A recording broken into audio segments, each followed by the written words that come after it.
Hello, landlords. It's Ernie Garcia, landlord attorney, and today we're talking all about early termination.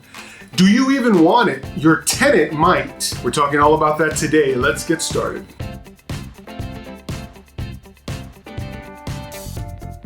So early termination is one of these tricky topics. Sometimes the landlord would like to terminate a lease early because they want to sell the property, or they've had something come up where they need the property back quickly. And so a conversation can be had with the tenant to terminate a lease that is well within its terms and will not terminate on its own for some time.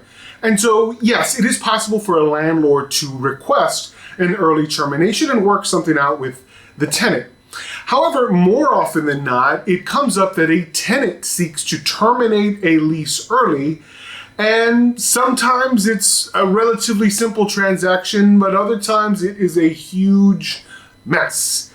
And there's a lot of ways to prepare for it, including using your lease.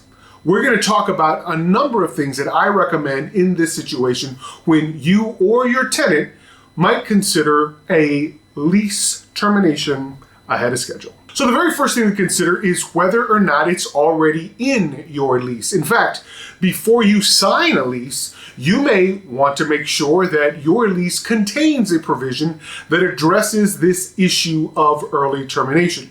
Now, I'll tell you that many leases, particularly leases having to do with apartment rentals, usually feature some form of early termination fee. Typically for an apartment complex, you're looking to collect some percentage of rent for a given month, assuming that all rent is otherwise current. And so an early termination fee might be in place, and typically it's established based on just what the market is saying at the time. How long will it reasonably take this apartment complex, for example, to find a replacement tenant? If it's understood that it can happen in a relatively short period, perhaps that particular apartment complex has a wait list. So the fee might not be very large at all, but typically it's some percentage of 1 or 2 months. However, if it is understood that leasing is complicated, you may see some multiples of months required to pay as an early termination fee because the apartment complex can anticipate it will be rough to replace you as a tenant now that you've signed the lease and have otherwise obligated yourself through to the end. So as landlords, you're going to want to have this conversation first off with yourself before you have it with your tenants. Do I even want this in my lease? If so, make sure it's in there, make sure you understand it and your tenant understands it before that lease is signed. However, if you are having this conversation, you think, why might it be a good idea to completely leave this off my rental lease for my single family home? Well, I'm going to offer a couple of suggestions. Number one, you may want to leave it off because technically it's not a requirement. There's nothing necessarily, at least in Texas law, that requires that you give an early out to any of your tenants. Now, the laws in your state might differ, but generally speaking, across the board, that's not a common thing where landlords are required to give tenants an early out. So because it's not required, you may be thinking, why would it benefit me, the landlord, in any way to have an early termination provision? Essentially, once the tenant signs the lease, they're on the hook all the way to the end. And if letting them out early means you get less money or less stability when it comes to your rental business, why would you agree to it? So knowing that it's not required, you may think to yourself, I don't think I want to have this. And in fact, the conversation you might have with your tenant is a little different.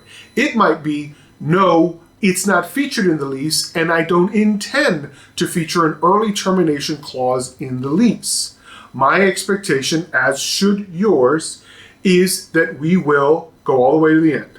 And so your conversation at the beginning of any lease with your new tenant is that the anticipation is that they'll be there till the end and they'll pay rent for use of the property all the way through the end of the lease term. By doing this, you are the likeliest to disincentivize an early termination.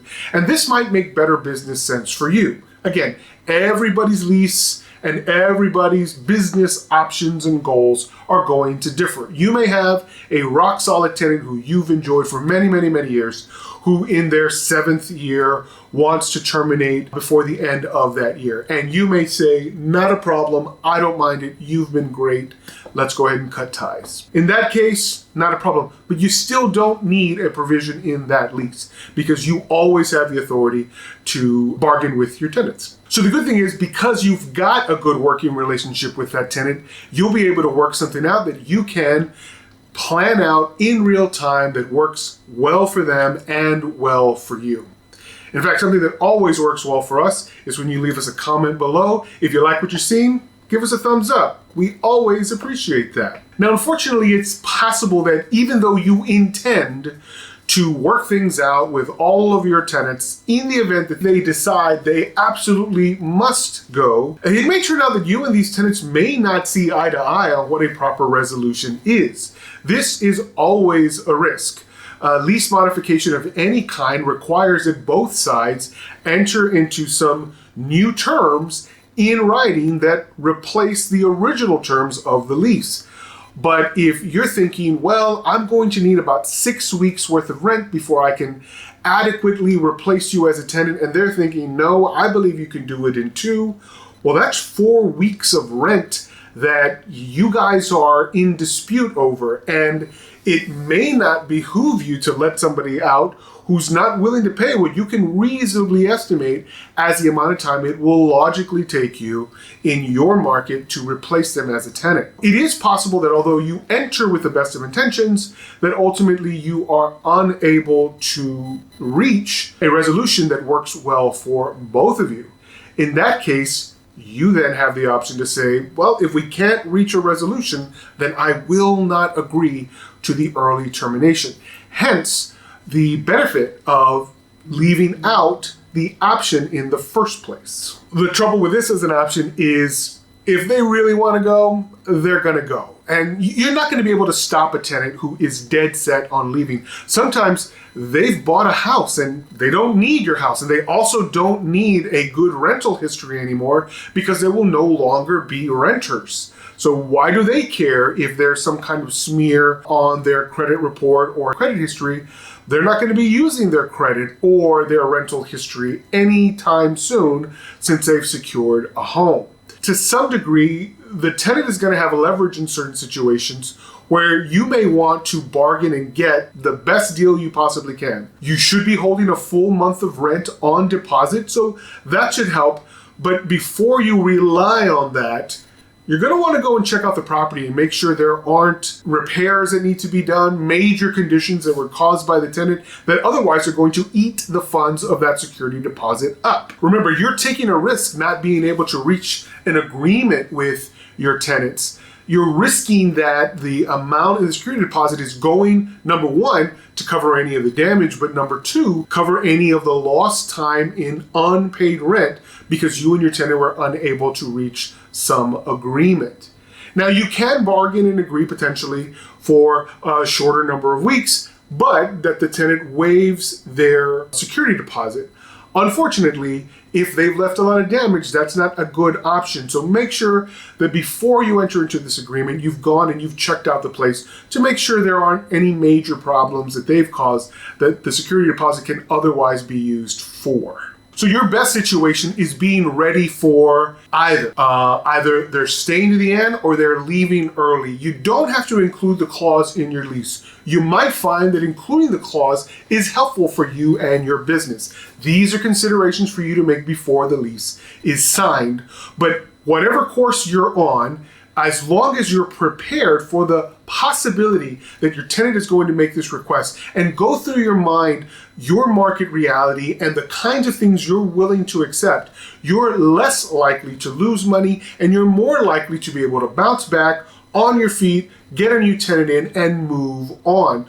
But unless you've given this topic some consideration, you can get caught off guard and it could end up costing you months and months of unpaid rent simply because you didn't take the time to plan for this as an eventuality.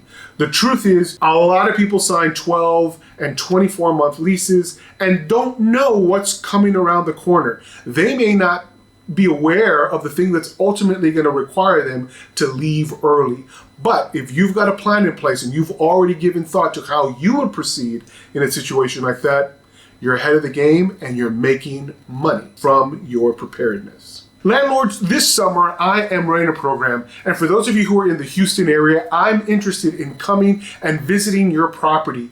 If you would open your door and let me take a look, ask a few questions, maybe film some of your situations, I'd like to share with other landlords the kinds of things that are going on in Texas rentals. I'd like to spend some time with you if you'll give me a bit of your time to film a bit and document for other landlords the kinds of things that are going on in actual homes across the state of Texas. I would love to come speak to you.